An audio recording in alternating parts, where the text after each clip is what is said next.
How you doing? I just want to start with the high one. Did you see yesterday's Sixers game on? Yeah, I watched it. What do you think of Nico's performance? It was great. Ha- it was great. I texted him too and just told him, happy for him. And um, not only did he make shots, but just defensively, what he was able to do. He guarded Butler a little bit, guarded Hero when Hero got hot, and just, you know, Swiss Army knife. He does it all. But to make six threes in a big important game, I was very happy for him. What did you guys, first of all, what was practice for you guys like yesterday as far as what you guys went We scrimmaged a little bit early on, and then after the scrimmage, we was able to break down offensively and defensively how we want to attack this team and things we wanted to do in this series, and then just go from there. through?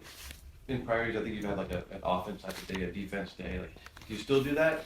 It's been both. We've been just doing stations, just doing offense and defense, so we can just kind of hit both at the same time, and it's worked. It's been good for us.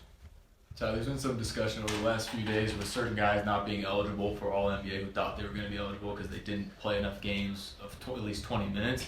You have a couple guys like that, and Russ and Zoo, who could be potential All Defense candidates in other scenarios. Do you think that that's a situation that might need a little bit of reworking? I'm not sure. Yeah, I'm not sure. I mean, if the NBA put it in place, like I said, I trust Adam Silver and the job he's done. So if he's done it, it means it's important for the NBA. And so whatever he does, I pretty much roll with it. So how much have you guys got accomplished that you want to get accomplished these 3 days?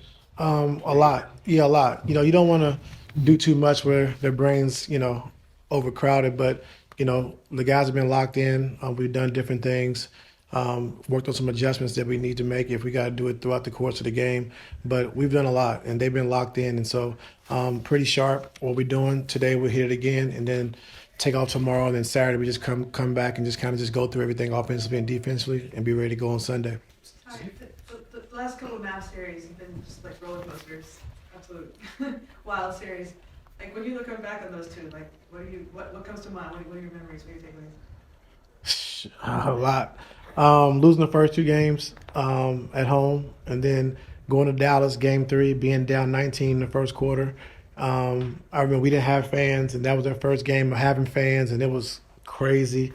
Luka got off to a crazy start, explosion, like you like you guys say, and we were down 19 in the first quarter, and then just seeing our team just calm down and just taking it play by play and getting back into that game and winning game three and then winning game four, but coming back home losing game five and then winning 6 and 7. So like you said, it was a roller coaster.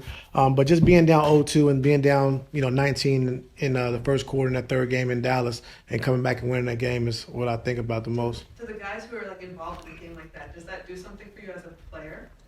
What do you mean? Like just to have that in your mind, your mindset, or to know like, Oh. okay, if I can chip away in that way or whatever? Or? Yeah, I mean, we've always been a team, since I've been here, that we can make comebacks. Like, we can make adjustments. We can come back. We can do different things. You don't want to get down that much, never. It's dangerous. But it just shows you what we can do and what we're capable of, especially with a guy like Luka was on the floor. And what he did in that first quarter was crazy. But for us to stay with it, not get discouraged and come back and win those games, 3 and 4, it was huge for us. You said that the playoffs is a different season entirely. Like last year we go to Phoenix and everybody got together right before the start of that series. Like, how do you kind of turn the page and get guys locked in, just from a togetherness standpoint going into this year's playoffs? Yeah, we're locked in. Yeah, guys are together. We're locked in. Like I said, had 3 great days of work. Putting in the work. Was able to play, which I don't never really play, before we get into the playoffs, but it's something we needed because James, PG, those guys haven't played in a while. And so we got through it with, being injury-free, which I'm happy about.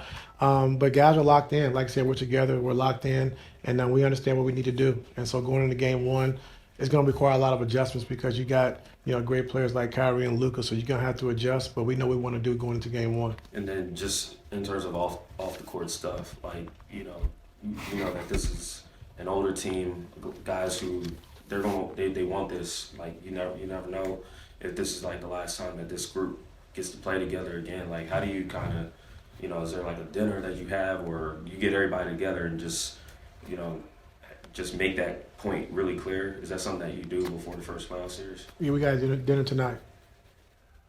You want to come? I won't ask about Kawhi if I can be there. Oh, okay. Are, does the word adjustment, is that kind of overblown? Are there, do you think, obviously you don't see everything, but do you think just, everyone says, coach got to make adjustments, got to make adjustments, it's like, is that just overblown, just that idea? It could be. Depends on what you do. If coaches don't adjust, then I guess it is overblown. But if you're good at adjusting and doing different things and trying different things that you know that work, that you worked on, then you got to be able to do it. And so I guess it could be overblown. Kind of like the word I hate what y'all use all the time. What is that, Justin? Why do you ask me? I don't know. I forgot what it was. Identity? Okay. No, we're giving that up. Yeah, I know, good. No, but I mean, you got to be able to adjust, and I'm big on that, especially in the playoffs. You got to be able to have different things in your bag, to try and to try to keep a team on balance. And when you're dealing with a team, like I said, with Luka and Kyrie, they've seen about everything you possibly can throw at them defensively, and so you just got to pick and choose when you want to do that. And like I said, J.K. has done a great job of just getting those two guys on track and playing together, playing well, staggering them great, and so like I said, they've really done a good job, and J.K. has a lot of credit to do with that. So I know this is a body and group, but obviously based on what you're saying, what we've seen from you in years past, sometimes in the playoffs you might even make adjustments that are more drastic than anything you've done in the regular season. Does that require another conversation with guys to just remind them like what the goal is and what might change? Yeah, for sure. It's a talk today. Just because you're starting today, you might not start tomorrow, and it's all about. It ain't about you didn't play well, but it's probably about matchups or different situations. And so we got to be all in. Whether you're playing 12 minutes, 12 seconds, whatever it is. Playoffs is a different season. It's a different animal, and whatever we need the players to do, they got to do. And so I think our guys are locked into that, and I think for the majority of the guys who've been here, they know that. Ty, are you doing full contact today? As far as what? Like, I don't know, scrimmaging or? I don't want to scrimmage today. Okay. Yeah, we're gonna do some, running just so we can try to keep our condition, but it won't be like body on body. Is there another contact day? No. Okay. No. Is everybody besides Kawhi able to practice? Yes, sir. With the week off, can a team be over prepared with a week off going into Yeah, a you game? can. Is that possible? It is possible. Has that ever happened that you've seen? What you say, BT? Really? If you got 5 or 6 days to prepare, you start, but what about this? Well, what about this? Well, and you just start overthinking it. And so that's what we didn't want to do with our group. We want to just make sure we hit exactly what we wanted to do, the specifics, what we wanted to take away, how we wanted to attack, and just kind of leave it at that. And then going on in the series, after game 1 or game 2, if you want to do some different things, you can do that. But you don't want to, like I said, you want to go in having a free mind, especially game 1, because you can prepare and go over 25 plays. They might run 4 of them. And so now you just, so just take the most frequent, the top 7, 8 plays, kind of go from there, lock in on how you want to guard it. If they pull out another play in the series, then you'll be able to adjust to that. But you don't want to just do too much when now guys are just overthinking it. The first game, you want to come out, play clear mind, play free, play fast, play hard, and go from there. Have you ever experienced, like on your end, that you've been over prepared and then had to kind of face the consequences of that in that first game? In Cleveland, I've done that. We used to, if you sweep the first round or second round and you get, 9, 10 days off, like you just a lot of time to think. You see a lot of different things the teams were doing, and they might have ran a play one time, but it was effective, and you might go over, 7 or 8 times, and they only ran it once, So you kind of, you can overthink it if you're not careful, especially with a lot of days off. So, so we're prepared. We understand what they're going to do. We understand how we want to attack this team, and then after game 1, we'll see what happens. Thank you. Thank you.